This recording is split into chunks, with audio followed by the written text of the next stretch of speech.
بسم اللہ الرحمن الرحیم۔ پارہ نمبر 4 کا خلاصہ پیش خدمت ہے۔ اس پارہ نمبر 4 میں اللہ رب العزت نے جو مضامین بیان فرمائے ہیں، اختصار کے ساتھ ان میں سے چند چیزوں کی طرف توجہ ہی دلانی ہے۔ سب سے پہلے اللہ رب العزت نے بیت اللہ اور خانہ کعبہ کا تعارف اور فضیلت ارشاد فرمائی۔ ان اول بیت وضع للناس للذی ببکۃ مبارکا وہدی للعالمین۔ روئے زمین پر سب سے پہلا جو گھر تعمیر کیا گیا انسانوں کے لیے وہ ہے جو مکہ میں ہے، بے انتہا بابرکت ہے اور بہت ہی زیادہ باعث ہدایت ہے جہان والوں کے لیے۔ تو بیت اللہ ہے وہ گھر جو مکہ میں ہے، جس کے بارے میں اللہ تعالیٰ فرماتے ہیں پہلا وہ گھر۔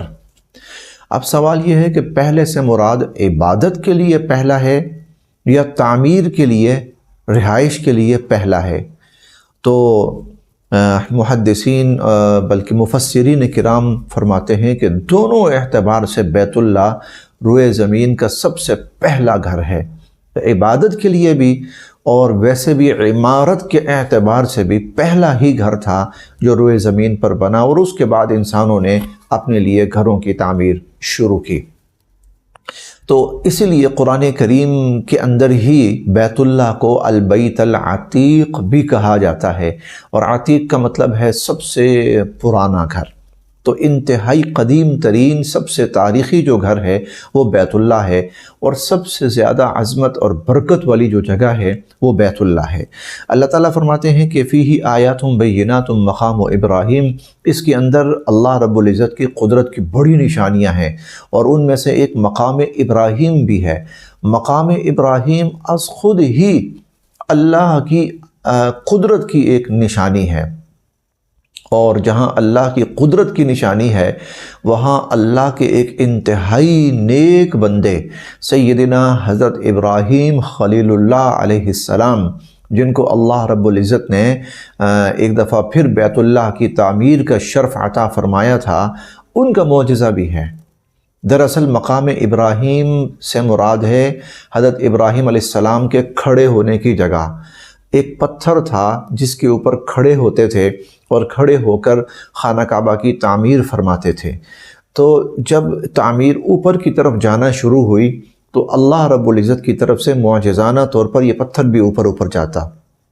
انہیں تعمیر کے سلسلے میں دائیں طرف ہونا پڑتا یا بائیں طرف ہونا پڑتا، تو یہ پتھر بھی ان کے ساتھ دائیں اور بائیں ہوتا رہتا جس طرح ان کو ضرورت ہوتی، حتیٰ کہ وہاں پر کھڑے کھڑے اس پتھر کے اوپر حضرت ابراہیم علیہ السلام کے قدموں کے نشانات اس پتھر کے اوپر پوری طرح ثبت ہو گئے۔ حضور علیہ السلام نے، آپ جب تشریف لائے حضور علیہ السلام، تو آپ کی تشریف آوری تک یہ جو مقام ابراہیم، یہ مبارک پتھر وہاں موجود تھا۔ پہلے یہ حجر اسود کی طرح بیت اللہ کے ساتھ نصب تھا، پھر حضور علیہ السلام نے اس کو وہاں سے اٹھا کر الگ کیا بیت اللہ سے، اور تھوڑے سے فاصلے کے اوپر حضور علیہ السلام نے اس کو نصب فرما دیا۔ آج تک یہ مقام ابراہیم وہاں نصب ہے۔ اور اس کی ایک عظمت یہ بھی ہے کہ جب انسان طواف کرے، طواف کے بعد 2 رکعات طواف واجب اس کو پڑھنے پڑتی ہیں، تو سب سے بہتر یہ ہے وَاتَّخِذُوا مِن مَّقَامِ إِبْرَاهِيمَ مُصَلًّى، کہ جب انسان وہ 2 رکعات پڑھے تو اس طرح پڑھے کہ مقام ابراہیم بھی اس کے سامنے ہو اور بیت اللہ بھی اس کے سامنے ہو، یعنی مقام ابراہیم کی سیدھ میں کھڑا ہو کر وہ پڑھے، بیت اللہ تو خود بخود پیچھے آ ہی جائے گا۔ اللہ رب العزت نے حضرت ابراہیم علیہ السلام کی اس محنت اور کاوش کو یوں قبول فرمایا کہ ان کے پاؤں کے نشانات پتھر میں ثبت ہو گئے، اور اس پتھر کو قیامت تک کے لیے اللہ تعالیٰ نے وہاں محفوظ فرما دیا۔ اللہ کے گھر بنانے والے، اللہ کے گھر آباد کرنے والے، اللہ کے گھر تعمیر کرنے والے اللہ کو بڑے پسند ہیں۔ اس لیے فرمایا فیہ آیات بینات، بہت بڑی بڑی نشانیاں ہیں اس بیت اللہ کے اندر۔ ومن دخلہ کان آمنا، اور جو اس بیت اللہ میں داخل ہو گیا وہ امن والا ہو گیا۔ یہ بھی ایک الگ نشانی ہے کہ جو بیت اللہ کے اندر داخل ہو گیا اس کو مارا نہیں جا سکتا، بھلا وہ جتنا ہی بڑا کافر، یا کافر تو نہیں بلکہ بھلے وہ کتنا ہی بڑا مجرم کیوں نہ ہو۔ یاد رکھیے کہ جب انسان بیت اللہ میں داخل ہو جائے تو پھر اس کے لیے انسان نہیں کسی اور مخلوق کو مارنا بھی جائز نہیں ہے، حتیٰ کہ مکھی اور مچھر ان کو مارنا بھی منع ہے، جائز نہیں ہے۔ کسی انسان کو مارنا منع ہے، جائز نہیں ہے۔ تو ایک مضمون تو اللہ رب العزت نے یہ بیت اللہ کی تاریخ اور اس کی عظمت کے اعتبار سے بیان فرمایا۔ اس کے علاوہ دوسرا جو مضمون ہے اس کو آج بڑی توجہ کے ساتھ سننے کی بھی اور سمجھنے کی بھی ضرورت ہے۔ وہ کیا ہے؟ اللہ تعالیٰ فرماتے ہیں وَاعْتَصِمُوا بِحَبْلِ اللَّهِ جَمِيعًا وَلَا تَفَرَّقُوا، اے ایمان والو تم سب کے سب مل کر اکٹھے ہو کر اللہ کی رسی کو مضبوطی سے تھام لو۔ اب اللہ کی رسی کیا ہے؟ اللہ کی رسی سے کیا مراد ہے؟ نبی کریم صلی اللہ علیہ وسلم نے اس کی وضاحت خود ارشاد فرمائی۔ آپ نے فرمایا کہ القرآن ہوا حبل اللہ، قرآن کریم اللہ کی رسی ہے، الممدود من السماء الی الارض، جو آسمان سے زمین کی طرف لٹکائی گئی ہے۔ تو اللہ کی رسی کو سب مل کر مضبوطی سے تھام لو۔ اللہ کی رسی سے مراد قرآن مجید ہے، تو مطلب یہ ہوا کہ سب کے سب قرآن کریم کے ساتھ جڑ جاؤ اور وابستہ ہو جاؤ، بلکہ اعتصام، مضبوطی کے ساتھ، پختگی کے ساتھ، قوت کے ساتھ قرآن پاک کے ساتھ سب جڑ جاؤ۔ مطلب کیا ہے جڑنے کا؟ پڑھو، اس کو سمجھو، اور جو تعلیم، جو ہدایت، جو حکم یہ قرآن دیتا ہے اس پہ عمل کرو۔ ساتھ ہی دوسری بات یہ ارشاد فرمائی وَلَا تَفَرَّقُوا، اور ٹکڑوں میں نہ بٹ جانا۔ اب یہاں ٹکڑوں میں نہ بٹ جانے کا کیا مطلب ہے؟ یہ دراصل قرآن کریم کو چھوڑ دینے کا نتیجہ اور انجام بیان کیا گیا ہے۔ اگر تم قرآن کریم سے وابستہ نہ ہوئے اور تم نے قرآن کریم کو چھوڑ دیا، جیسے ہم پیچھے پڑھ کر آئے ہیں بنی اسرائیل کے واقعے کے اندر پہلے پارے میں کہ وَاتَّبَعُوا مَا تَتْلُو الشَّيَاطِينُ عَلَى مُلْكِ سُلَيْمَانَ، کہ انہوں نے، یہود نے اللہ کی کتاب کو تو پس پش ڈال دیا، اور اللہ کی کتاب کو پس پش ڈال کر لوگوں کی اور شیطانوں کی بنائی ہوئی چیزوں کو پکڑ لیا، تھام لیا اور اس کے پیچھے چل پڑے، جادو، سحر، کہانت، ان چیزوں کے پیچھے چل پڑے، اور اس کا نتیجہ کیا ہوا کہ وہ دائرہ ایمان سے ہی محروم ہو گئے اور وہ کفر کے مرتکب ہوئے۔ تو جب انسان اللہ کی کتاب کو چھوڑتا ہے تو پھر شیطان اس کو اپنی چیزیں دیتا ہے، شیطان اپنا پروگرام، اپنی تعلیم، اپنی کتابیں، اپنا نظام اس کو دیتا ہے، جس کا نتیجہ یہ ہوتا ہے کہ شیطان کی تعلیم اور نظام کو اپنا کر وہ لوگوں کی جو اجتماعیت ہوتی ہے وہ پارا پارا، اور وہ ٹکڑے ٹکڑے، اور وہ فرقوں میں، اور گروہوں میں، اور جماعتوں میں، اور پارٹیوں کے اندر وہ بکھر جاتے ہیں اور منتشر ہو جاتے ہیں۔ نتیجہ کیا ہوتا ہے؟ ایمان والوں کی طاقت ختم ہو جاتی ہے، اور ایمان والے پھر پوری دنیا کے اندر ذلیل ہو جاتے ہیں۔ آج اگر اجتماعی طور پر امت مسلمہ کو دیکھا جائے تو قرآن چھوڑنے کے نتیجے میں وہ فرقوں میں بٹ گئے، ٹکڑوں میں بٹ گئے، اور جماعتوں میں، پارٹیوں میں بٹ گئے، اور ہر ایک الگ اپنا جھنڈا اٹھائے ہوئے ہے۔ نتیجہ کیا ہوا؟ امت مسلمہ کی طاقت پارا پارا ہو گئی، اور دنیا کے اندر امت مسلمہ ایک بے انتہا ناگفتہ بھی صورتحال سے دوچار ہے۔ تو اللہ رب العزت نے اس کا علاج بتایا وَاعْتَصِمُوا بِحَبْلِ اللَّهِ جَمِيعًا، سب کے سب اللہ کی رسی کو مضبوطی سے تھام لو۔ اب یہاں میں ایک حدیث مبارکہ بھی ضرور بیان کیے دیتا ہوں کہ حضور علیہ السلام نے ایک موقع پہ فرمایا کہ مَن يَعِشْ مِنْكُمْ بَعْدِي فَسَيَرَىٰ اخْتِلَافًا كَثِيرًا، تم میں سے جو میرے بعد زندہ رہا تو وہ بڑا اختلاف دیکھے گا، اختلافاً کثیرا۔ وہ بہت اختلاف دیکھے گا۔ سیدنا حضرت علی المرتضیٰ رضی اللہ تعالی عنہ تشریف فرما تھے جب حضور علیہ الصلوۃ والسلام یہ بات ارشاد فرما رہے تھے، تو کہنے لگے کہ اللہ کے نبی، اگر ہم اس طرح اختلاف کا شکار ہو گئے اور ہم ٹکڑوں میں بٹنے لگے اور ہماری طاقت تباہ ہونے لگی تو پھر ہمارے پاس اس کا حل کیا ہے؟ حل کیا ہے اس کا؟ ہم کیسے اس اختلاف سے بچ سکیں؟ حضور علیہ الصلوۃ والسلام نے فرمایا کتاب اللہ، اللہ کی کتاب، فیہ خبر من قبلکم وحکم ما بعدکم، اس میں تم سے پہلے والوں کے حالات بھی ہیں اور تم سے بعد والوں کے حالات بھی ہیں، اور جو موجودہ حالت ہوگی اس کا حل اور اس کا طریقہ بھی اس کے اندر ہوگا۔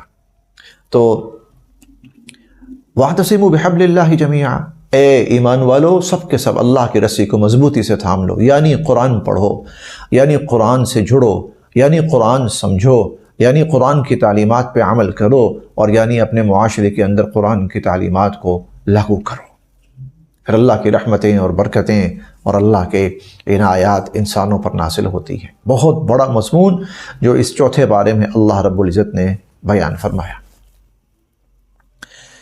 اسی طرح اس چوتھے پارے میں ایک بڑا مضمون وہ ہے اس امت کی عظمت اور فضیلت۔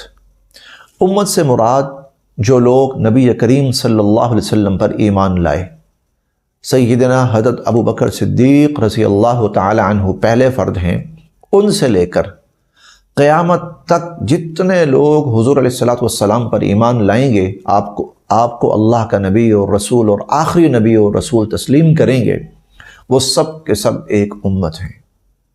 اللہ تعالیٰ اس پارے میں فرماتے ہیں کنتم خیر امہ، جتنی امتیں پہلے آئی ہیں، جیسے حضرت موسیٰ علیہ السلام کی امت تھی جو ان پر ایمان لائی، حضرت عیسیٰ علیہ السلام کی امت جو ان پر ایمان لائی، حضرت ابراہیم علیہ السلام کی امت جو ان پر ایمان لائی، حضرت نوح علیہ السلام کی امت جو ان پر ایمان لائی۔ اللہ تعالیٰ فرماتے ہیں ان سب میں سے تم سب سے بہتر، سب سے افضل، سب سے اعلیٰ اور سب سے برتر تم ہو۔ سوال یہ ہے کس بنیاد پر؟ کیوں؟ بہتری آیا مشروط ہے یا غیر مشروط ہے؟ یعنی ہم کچھ کریں نہ کریں ہم بہتر ہیں، یا کوئی ایسے اعمال ہیں کرنے کے جو ہم کریں گے تو ہم بہتر ہیں اور نہیں کریں گے تو پھر ہم بہتر نہیں ہیں؟ تو اللہ تعالیٰ فرماتے ہیں نہیں، تمہاری بہتری مشروط ہے، یعنی تم نے کچھ کام کرنے ہیں، جب تم وہ کام کرو گے تو جتنی امتیں دنیا میں گزری ہیں ان میں سے سب سے بہتر تم بن جاؤ گے۔ وہ کون سے کام ہیں؟ اخرجت للناس، اور وہ یہ ہے کہ انسانیت تک ہر نفع، خیر اور بھلائی پہنچانے کی کوشش کرنا۔ اخرجت للناس، انسانیت تک ہر بھلائی، خیر اور دنیا اور آخرت کی ہر کامیابی کا راستہ ان تک پہنچانا اور ان کو دکھانا، کیونکہ اس امت کو اللہ نے بتا بھی دیا اور دکھا بھی دیا۔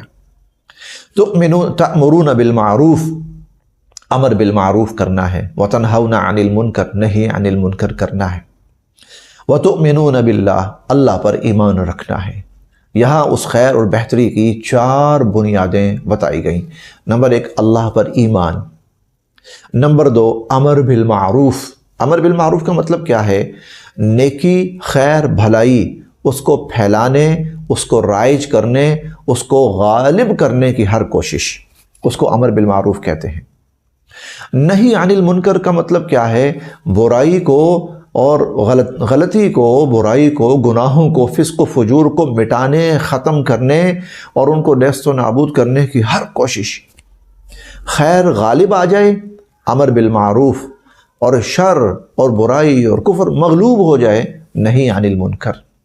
یہ اس امت کی اجتماعی ذمہ داری ہے، انفرادی نہیں، کیونکہ کنتم خیر امہ، پوری امت کو فرمایا گیا کہ تم سب سے بہترین ہو۔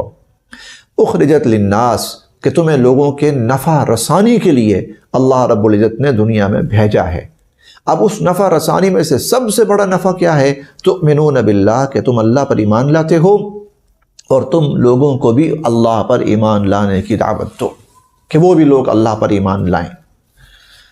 اور نہی عن المنکر، کہ یعنی جو برائی ہے، گناہ ہے، کفر ہے، کوئی بھی ایسی چیز جو اللہ کو پسند نہیں ہے وہ منکر ہے، جس سے اللہ نے روکا ہے اور اللہ کے نبی نے روکا ہے وہ منکر ہے، اس سے تم خود بھی رکو اور لوگوں کو بھی اس سے روکو۔ ہم انشاءاللہ آگے پڑھیں گے 9ویں پارے کے اندر جن لوگوں نے برائی سے اور منکر سے لوگوں کو روکا، اللہ رب العزت نے ان کے ساتھ کیا خیر اور بھلائی کا معاملہ فرمایا۔ تو ایک بڑا مضمون، یہ امت سب سے بہتر ہے، اور اس کا سب سے بڑا مقصد کیا ہے کہ یہ انسانیت کی نفع اور خیر اور بھلائی کی راہ پہ چلے، خود بھی اللہ پر ایمان لائے، اوروں کو بھی ایمان کی دعوت دے، امر بالمعروف نہی عن المنکر۔ اسی طرح اس پارہ نمبر 4 کے مضامین میں سے ایک بہت بڑا مضمون ہے، اور یہ بہت تفصیلی بیان کیا گیا ہے، اور اس میں ہمارے لیے تو بہت ہی بڑے اسباق ہیں اور بہت ہی بڑی نصیحتیں ہیں۔ یہ واقعہ ہے غزوہ احد کا۔ غزوہ احد سن 3 ہجری کے اندر احد کے میدان میں، احد ایک پہاڑ کا نام ہے، حضور علیہ الصلوۃ والسلام نے اس کے بارے میں فرمایا کہ احد جبل یحبنا ونحبہ، احد ایک پہاڑ ہے، وہ ہم سے محبت کرتا ہے اور ہم اس سے محبت کرتے ہیں۔ اس کے دامن کے اندر یہ لڑائی لڑی گئی مشرکین کے ساتھ۔ تو مشرکین حضور علیہ السلام مکہ پر حملہ آور ہونے کے لیے، مدینہ کے اوپر حملہ آور ہونے کے لیے مشرکین آئے اور احد کے مقام پر لڑائی ہوئی۔ بڑی ہی توجہ طلب چند چیزیں ہیں۔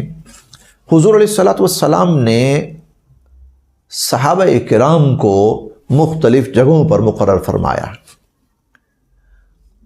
اور جیسا کہ اللہ تعالیٰ قرآن کریم میں فرماتے ہیں کہ تُبَوِّئُ الْمُؤْمِنِينَ مَقَاعِدَ لِلْقِتَالِ، کہ آپ ایمان والوں کو جنگی مورچوں کے اوپر بٹھا رہے تھے، قائم کر رہے تھے، ان کی ذمہ داریاں لگا رہے تھے کہ یہ طبقہ یہاں پہ ہوگا، یہ یہاں پہ ہوگا، یہ یہاں پہ ہوگا، یہ یہاں پہ ہوگا۔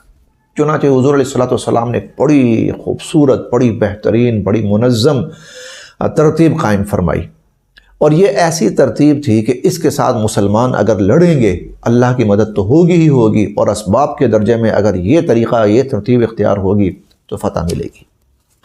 اس میں سے سب سے اہم جو رول تھا اور کردار تھا، حضور علیہ السلام نے 50 تیر اندازوں کا ایک دستہ مقرر فرمایا، اور ایک پہاڑی تھی تو اس پہاڑی کے اوپر حضور صلی اللہ علیہ وسلم نے ان کو متعین فرمایا۔ یہ 50 تیر اندازوں کا دستہ، ایک گروپ ایک، اور اسے کہا کہ کچھ بھی ہو جائے یہاں سے نہیں ہلنا، تم ہمیں دیکھو ہم لڑ رہے ہیں یا ہمیں فتح ہو رہی ہے، شکست ہو رہی ہے، تم نے یہاں سے نہیں ہلنا جب تک کہ میں تمہیں نہ بلاؤں۔ لڑائی شروع ہوئی۔ جب لڑائی شروع ہوئی تو اللہ رب العزت نے مسلمانوں کی مدد فرمائی، اور مسلمانوں نے بڑے جوش و جذبے کے ساتھ اور بڑی بہادری کے ساتھ مقابلہ کیا، اور جلد ہی مسلمانوں کو فتح حاصل ہو گئی، اور کفار میدان چھوڑ کر تقریباً بھاگ چکے۔ ایک طرح سے فتح مل گئی مسلمانوں کو۔ اب وہ جو پہاڑی کے اوپر 50 تیر انداز مقرر تھے، تو ان میں سے اکثر کہنے لگے کہ بھائی اب ہمیں یہاں سے اتر جانا چاہیے، کیونکہ لڑائی ختم ہو گئی ہے، اب یہاں ہمارے رکنے کا فائدہ کوئی نہیں ہے، لہذا ہمیں یہاں سے اتر جانا چاہیے، نیچے جائیں، کوئی اور کام ہے، ہو سکتا ہے کہ زخمیوں کو، کوئی زخمی ہو ان کو اکٹھا کرنا ہو، مال غنیمت ہو اس کو سمیٹنا ہو، بتھیرے کام ہوں گے، تو یہاں کھڑے ہونے کا فائدہ کوئی نہیں، لڑائی ختم ہو گئی۔ لیکن جو اس دستے کے امیر تھے، جو گروپ لیڈر تھے، وہ کہنے لگے کہ نہیں، حضور علیہ السلام نے فرمایا تھا کہ جب تک میں نہ بلاؤں تم نے نہیں آنا، تو بھائی جب تک حضور نہیں بلائیں گے ہم تو نہیں جائیں گے۔ باقی کہنے لگے کہ بھائی حضور علیہ السلام کے کہنے کا مقصد یہ تھا کہ جب تک لڑائی ہو رہی ہے تب تک، اب لڑائی تو ختم ہو گئی ہے نا، تو اب کام اگر ہے بھی ہے تو نیچے ہے، لہٰذا ہمیں نیچے چلنا چاہیے۔ یہ حضرات اس جگہ کو چھوڑ کے نیچے آئے، گروپ لیڈر اور ان کے ساتھ 6-7 افراد، انہوں نے کہا نہیں ہم نہیں جائیں گے، جب تک حضور نہیں بلاتے ہم نہیں جائیں گے۔ باقی 42 یا 43 افراد وہ جگہ چھوڑ کر نیچے آ گئے۔ جب یہ لوگ نیچے آ گئے، اوپر 6-7 افراد رہ گئے، خالد بن ولید، حضرت خالد بن ولید رضی اللہ تعالیٰ عنہ جو ابھی تک مسلمان نہیں ہوئے تھے، وہ بھی کفار کے ساتھ آئے تھے لڑائی کرنے، اور اب شکست کھا کر وہ بھی بھاگ کر جا رہے تھے۔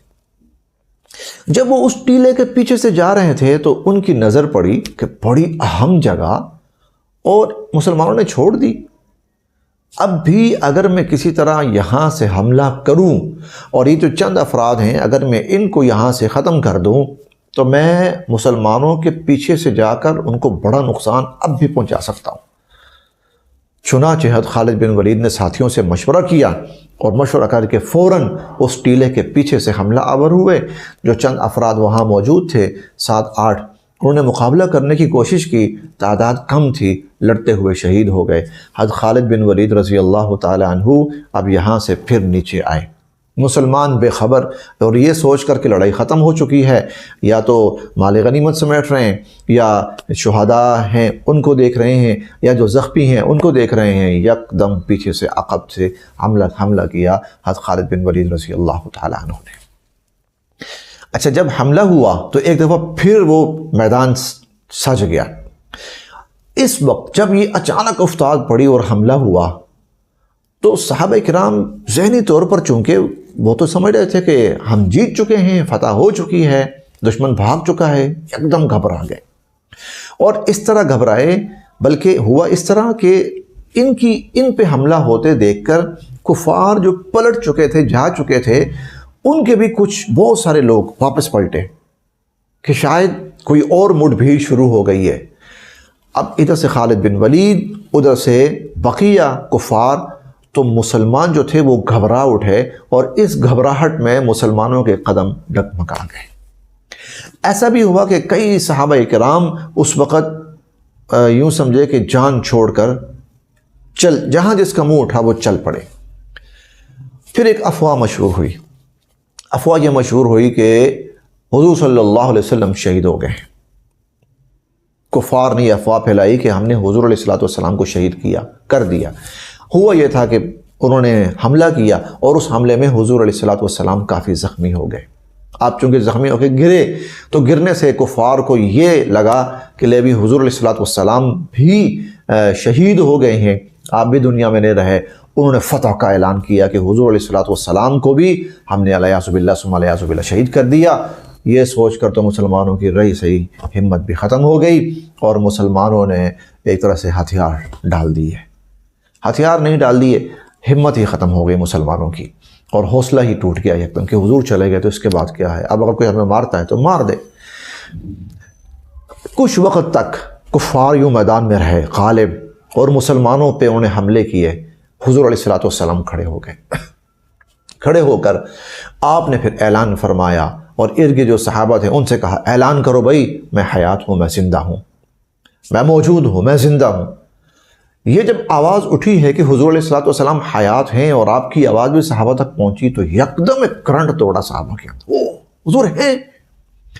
یہ کرنٹ دوڑنا تھا اور یہ آواز پہنچنی تھی کہ صحابہ کرام اٹھے پھر اسی جذبے کے ساتھ، ایک بڑے ہی فالحانہ جذبے کے ساتھ اٹھے اور کفار پہ پل پڑے۔ اب جب مسلمان کفار پہ پل پڑے تو کفار نے پھر دیکھا کہ اب اگر ہم رکے تو ہماری خیر نہیں، پھر دوبارہ کفار میدان چھوڑ کر بھاگ گئے۔ لیکن اس دوران یہ جو درمیان کا ایک وقت آیا تھا، اس میں مسلمانوں کا اچھا خاصا نقصان ہوا۔ 70 مسلمان شہید ہوئے اور بہت سے صحابہ کرام رضوان اللہ علیہم اجمعین زخمی ہوئے اور شدید زخمی ہوئے۔ یہ واقعہ تھا۔ اب یہاں یہ ہوا کہ فتح کسی کو نہیں ملی اور نقصان دونوں طرف کا بہت ہوا، مسلمانوں کا بھی نقصان ہو گیا اور کفار کا تو پہلے ہی بہت نقصان ہو چکا تھا، کفار کا بھی نقصان ہوا۔ یہاں جو سمجھنے کی چیز ہے اب وہ کیا ہے، صحابہ کرام نے حضور صلی اللہ علیہ وسلم کے حکم کی اس طرح تعمیل نہیں کی جس طرح کرنی چاہیے تھی۔ آپ نے فرمایا تھا میں جب تک نہ بلاؤں تم نے نہیں آنا، تاکیداً کہا تھا۔ اب جن صحابہ کرام نے حضور علیہ السلام کے حکم کی تعمیل میں کوتاہی کی وہ دانستہ نہیں کی، دانستہ نہیں بلکہ نادانستگی میں ہوا۔ وہ یہ سمجھے، اپنی دانش میں وہ یہ سمجھ رہے تھے کہ حضور علیہ السلام کا جو حکم تھا ہم نے پورا کر دیا ہے، اب وہ حکم پورا ہو گیا ہے، حالانکہ ابھی حکم پورا نہیں ہوا تھا۔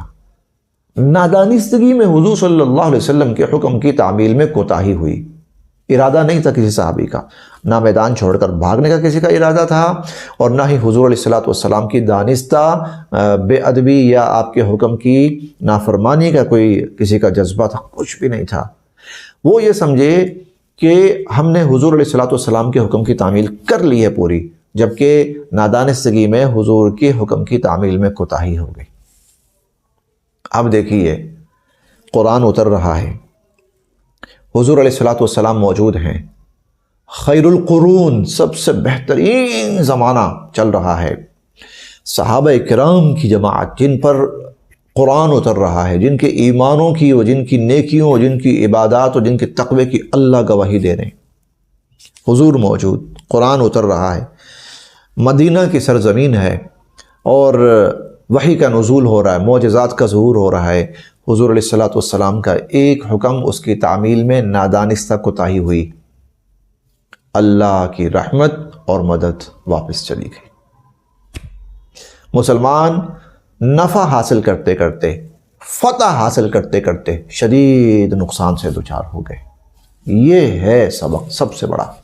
اسی لیے اللہ تعالیٰ اس واقعے کو بیان کرتے ہوئے فرماتے ہیں، یہ بڑی عجیب آیت ہے، پڑھیے، سنیے، بلکہ اللہ تعالیٰ فرماتے ہیں وَلَقَدْ صَدَقَكُمُ اللَّهُ وَعْدَهُ، اللہ تو اپنا وعدہ سچ ثابت کر چکے، اِذْ تَحُسُّونَهُمْ بِإِذْنِهِ، جب تم ان کفار کا قتل عام کر رہے تھے اللہ کے اذن، اللہ کے حکم سے اور اللہ کی مدد سے، حَتَّى إِذَا فَشِلْتُمْ، یہاں تک کہ تمہارے اندر کچھ تھوڑی سی بزدلی سی آ گئی، کمزوری آ گئی، وَتَنَازَعْتُمْ فِي الْأَمْرِ، اور ایک معاملے میں تم نے آپس میں اختلاف کیا، وہ ٹیلے پر جو 50 افراد تھے ان کے درمیان اختلاف ہو گیا، یہاں رکیں، نہیں چلیں، وَتَنَازَعْتُمْ فِي الْأَمْرِ، اگلا جملہ سنیے، اور وَعَصَيْتُمْ، اور تم نے حضور صلی اللہ علیہ وسلم کے حکم کی تعمیل میں کوتاہی کی،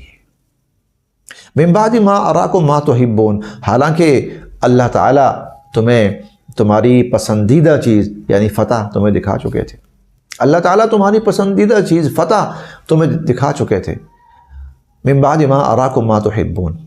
اب بہرحال ان لوگوں سے غلطی تو ہوئی، کوتاہی تو ہوئی، لیکن چونکہ یہ دانستہ نہیں تھی، نادانستہ تھی، ارادتاً نہیں تھی، اسی لیے اللہ رب العزت نے فرمایا وَلَقَدْ عَفَا عَنْكُمْ، اللہ تعالیٰ نے تمہیں معاف کر دیا، اور بلکہ آگے اللہ تعالیٰ نے یہ بھی فرمایا کہ وَلَقَدْ عَفَا اللَّهُ عَنْهُمْ، اللہ تعالیٰ نے ان کو معاف فرما دیا، ان اللہ غفور حلیم، بے شک اللہ تعالیٰ بخشنے والے ہیں، بڑے متحمل مزاج ہیں۔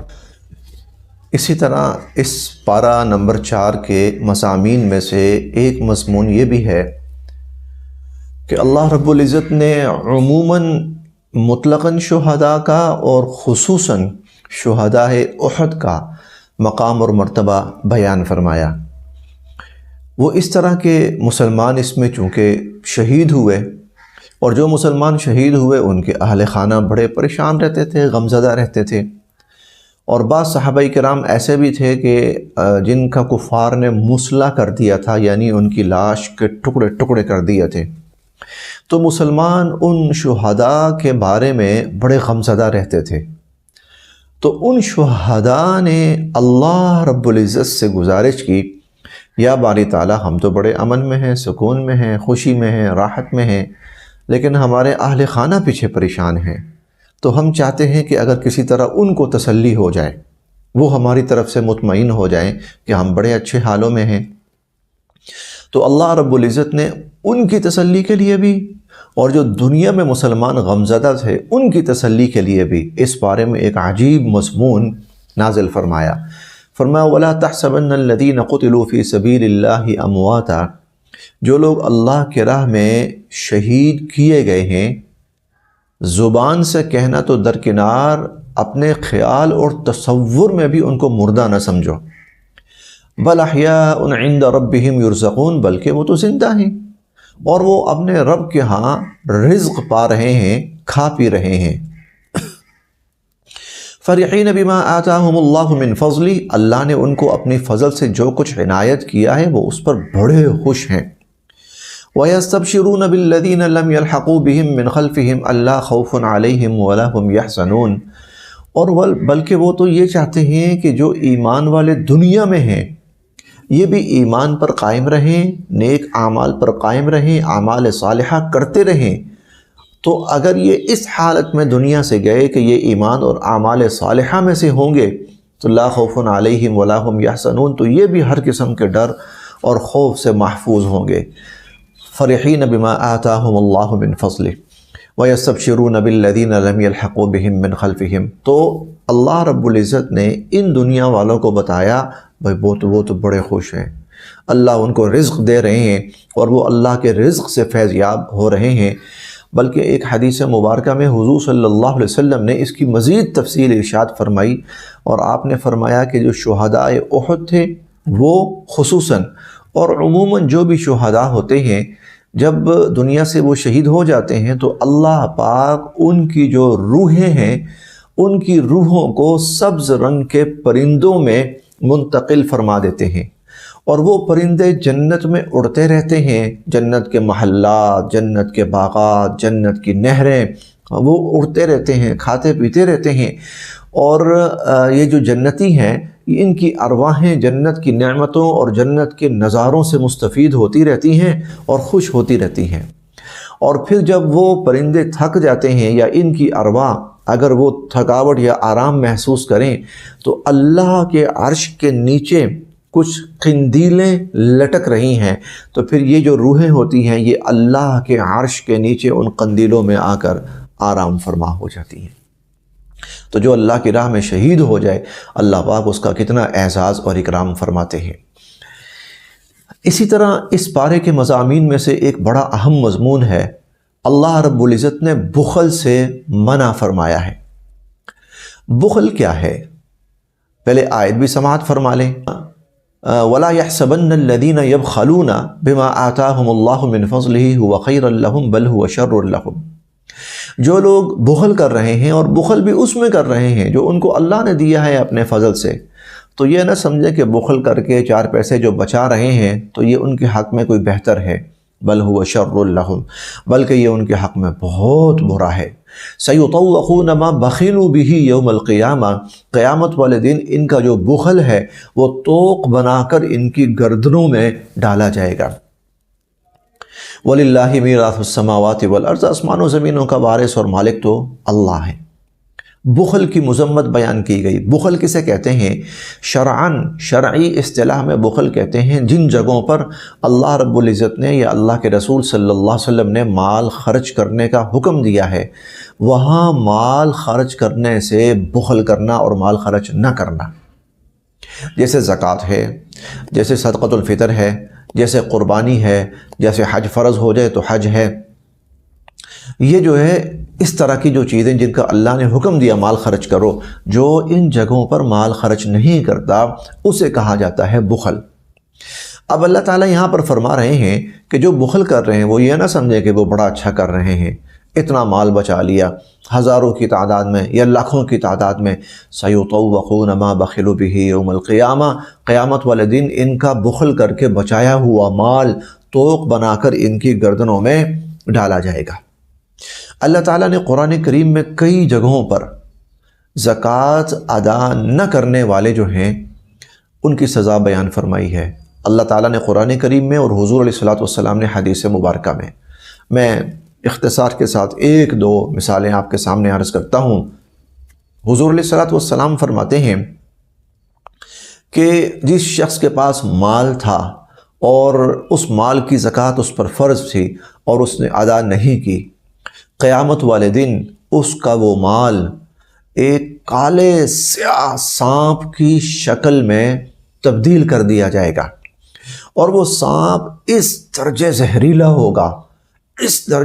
ہوگا کہ اس کے زہر کی وجہ سے اس کے اپنے سارے بال جھڑ چکے ہوں گے، اور آپ نے فرمایا کہ اس کا زہر اس درجے خطرناک ہوگا کہ اس کے زہر نے اس سانپ کو اندھا کر دیا ہوگا۔ تو وہ اللہ پاک اس شخص کے جس نے زکوٰۃ ادا نہیں کی مال کی، اللہ پاک اس کی گردن کے ارد گرد اس سانپ کو لپیٹیں گے، اور وہ سانپ جو ہے اس کی گردن کے ارد گرد لپٹ کر اس کی دونوں باچھیں چیرے گا، یشد حذقیہ، اس کی دونوں باچھیں چیرے گا اور کہے گا انا مالک انا کنزک، میں ہوں تیرا مال اور میں ہوں تیرا خزانہ۔ جس نے سونے چاندی کی زکوٰۃ ادا نہیں کی، سونا چاندی بھی ہوتا ہے لوگوں کے پاس، اس پہ زکوٰۃ فرض ہے، تو حضور علیہ الصلوۃ والسلام بلکہ اللہ تعالیٰ قرآن کریم میں فرماتے ہیں کہ والذین یکنزون الذهب والفضة ولا ينفقونها فی سبیل اللہ، کہ جو لوگ سونا چاندی جمع تو کرتے ہیں لیکن پھر ان کی زکوٰۃ ادا نہیں کرتے، فبشرہم بعذاب علیم، ان کو دردناک عذاب کی بشارت سنائیے، یوم یحمى علیہا فی نار جہنم، قیامت والے دن جو ان کا سونا چاندی ہے وہ جہنم کی آگ میں تپایا جائے گا، دہکایا جائے گا، اور فَتُقْوَى بِهَا جِبَاهُهُمْ وَجُنُوبُهُمْ وَظُهُورُهُمْ، اور اس آگ سے تپا ہوا سونا اور چاندی، اس سے ان کی پیشانی، ان کے پہلو اور ان کی کمریں داغی جائیں گی، اور کہا جائے گا هَذَا مَا كَنَزْتُمْ لِأَنفُسِكُمْ، یہ تھا نا تمہارا مال جس کو جمع کر کے رکھتے تھے، فَذُوقُوا مَا كُنْتُمْ تَكْنِزُونَ، تو اب جو تم نے جمع کر کے رکھا ہے نا اس کا وبال چکھو، اس کی سزا چکھو۔ اور جس کے پاس جانور تھے اور اس نے جانوروں کی زکوٰۃ ادا نہیں کی، تو حضور علیہ الصلوۃ والسلام فرماتے ہیں قیامت کے دن اللہ ان جانوروں کو زندہ فرمائیں گے اور اس انسان کو لٹا دیں گے، اور وہ جانور اس انسان کے اوپر سے گزریں گے، اس کو روند اور اس کو کچلے ہوئے اس کے اوپر سے جائیں گے، نامعلوم کتنے جانور جو اللہ رب العزت زندہ فرمائیں گے، اور انسان ان کے نیچے بار بار کچلا جائے گا۔ تو جو بخل کر رہے ہیں، زکوٰۃ ادا نہیں کر رہے، قربانی ہے نہیں دے رہے، یا اور صدقۃ الفطر وغیرہ نہیں دے رہے، اللہ فرماتے ہیں یہ نہ سمجھیں کہ 4 پیسے بچا لیے، کوئی فائدہ حاصل کر لیا ہے، بلکہ اس کا بہت بڑا نقصان ان کو بھگتنا پڑے گا۔ یہ اللہ تعالیٰ نے بخل کے حوالے سے تلقین فرمائی۔ دیکھیں کتنا سبق ہے ہمارے لیے، دنیا کا تھوڑا سا مال بسا وقت ہم بچانے کے لیے کتنا بڑا عذاب اور کتنی بڑی مصیبت مول لیتے ہیں۔ اسی طرح اس پارے کے اندر سورۃ النساء بھی شروع ہوتی ہے، قرآن پاک کی بڑی صورتوں میں سے ایک سورۃ النساء بھی ہے۔ نساء کا مطلب ہوتا ہے خواتین، عورتیں۔ اس سورہ مبارکہ میں بکثرت خواتین کے حقوق کے حوالے سے اور ان کے لیے ہدایتیں اور نصیحتوں کا بیان ہے، اس لیے اس کا نام سورۃ النساء ہے، وہ سورت جس میں بکثرت خواتین کا تذکرہ ہے۔ جو چیزیں اللہ تعالیٰ نے اس میں بیان فرمائی ہیں ان میں سے ایک تو یہ ہے کہ اگر کوئی شخص کسی خاتون کے ساتھ شادی کرتا ہے تو شادی کی صورت میں حق مہر مقرر ہوتا ہے، حق مہر کا تعین اور تقرر ہوتا ہے۔ اللہ تعالیٰ فرماتے ہیں وَآتُوا النِّسَاءَ صَدُقَاتِهِنَّ نِحْلَةً، عورتوں کا جو حق مہر ہے، جو متعین ہوا ہے، جو مقرر ہوا ہے، اس کو بخوشی ادا کرو۔ اب یہاں 2 باتیں اللہ تعالیٰ نے بیان فرمائیں۔ پہلی بات، عورتوں کو دو، یعنی یہ بیوی کا حق ہے، یہ نہیں کہ بڑے آپس کے اندر ہی کوئی لین دین کر لیں، نہیں، وَآتُوا النِّسَاءَ صَدُقَاتِهِنَّ، عورتوں کا حق مہر ہے، عورتوں کو دو۔ اور دوسری بات یہ فرمائی نحلہ، خوشی سے دو، اس کو کوئی مصیبت سمجھ کے نہ دو، کوئی تاوان یا کوئی چٹی سمجھ کر نہ دو، بلکہ یہ تو ایک فریضہ ہے جو اللہ تعالیٰ نے ایمان والوں پر عائد فرمایا ہے، اور اللہ چاہتے ہیں کہ ایمان والے اس فریضے کو بخوشی ادا کریں۔ آگے فرمایا فَإِن طِبْنَ لَكُمْ عَنْ شَيْءٍ مِّنْهُ نَفْسًا فَكُلُوهُ هَنِيئًا مَرِيئًا، یہ تیسری بات ہے، اگر وہ عورتیں اس حق مہر کو اپنی خوشی سے، اپنی رضا سے، اپنی مرضی سے، جبراً نہیں، پہلے سے ذہن میں یہ نہیں بٹھانا کہ بھئی یہ تو معافی کرنا ہوتا ہے، یہ تو چھوڑ ہی دینا ہوتا ہے، نہیں، عورتیں اپنی رضا سے، اپنی خوشی سے وہ حق مہر اگر تمہیں واپس کر دیں سارا یا کچھ، فَكُلُوهُ هَنِيئًا مَرِيئًا، تو بھائی پھر تو موجیں کھاؤ، مزے سے کھاؤ، پھر تو جائز ہے تمہارے لیے۔ لیکن دو، عورتوں کو دو، بخوشی دو، پھر اگر وہ بھی اپنی خوشی سے واپس کر دیں تو تمہارے لیے جائز ہے کہ تم اس مال کو لے سکتے ہو اور کھا سکتے ہو۔ تو خواتین کے لیے حق مہر کے حوالے سے اللہ تعالیٰ نے خصوصاً یہ تاکید فرمائی۔ اسی طرح اس پارے کے مضامین میں سے یہ اب آخری ہی مضمون ہے، اس پارے کے مضامین میں سے اللہ رب العزت نے ایک بڑا خوبصورت، ایک بڑا حوصلہ افزا اور ایک بڑی تسلی والا مضمون بیان فرمایا، اور وہ یہ ہے کہ انسان غلطی کرے گا، اس سے غلطی ہوتی ہے۔ کل بنی آدم خطاء، کوئی بھی انسان ہے خطا کار ہے، خطا ہونی ہے، غلطی ہونی ہے، لیکن غلطی ہو جائے، کوتاہی ہو جائے، اللہ کی نافرمانی ہو جائے تو کیا کرنا چاہیے؟ آیت کا ترجمہ سن لیجئے، ساری بات واضح ہو جائے گی۔ اللہ تعالیٰ فرماتے ہیں انما التوبۃ علی اللہ، ایسی صورت میں تم توبہ کرو، اللہ سے معافی مانگو، استغفار کرو۔ اچھا، تمہاری جو توبہ ہے نا، انما التوبۃ علی اللہ، تمہاری توبہ کا قبول کرنا اللہ نے اپنے ذمے لے لیا ہے۔ ہاں، اللہ نے اپنے ذمے لے لیا ہے کہ تم توبہ کرو، میں ضرور قبول کروں گا۔ للذین یعملون السوء بجہالہ، ان لوگوں کی توبہ کہ جو نادانستگی میں، لا علمی کے اندر گناہ کر بیٹھے۔ اچھا، یہ جو گناہ ہے لا علمی میں نہیں ہوتا، یہ اکثر گناہ جو ہے وہ پورے ارادے سے ہوتا ہے، جان بوجھ کر ہوتا ہے، لیکن اللہ تعالیٰ یہ چاہتے ہیں کہ بندہ اس گناہ کے ساتھ باقی نہ رہے، یہ گناہ اس سے ختم ہو، اس سے دور ہو، اس سے معاف ہو، یہ توبہ کرے۔ اس لیے کہہ رہے ہیں کوئی نہیں، غلطی سے ہو گیا ہوگا، لا علمی میں ہو گیا، کوئی بات نہیں، توبہ کر لو۔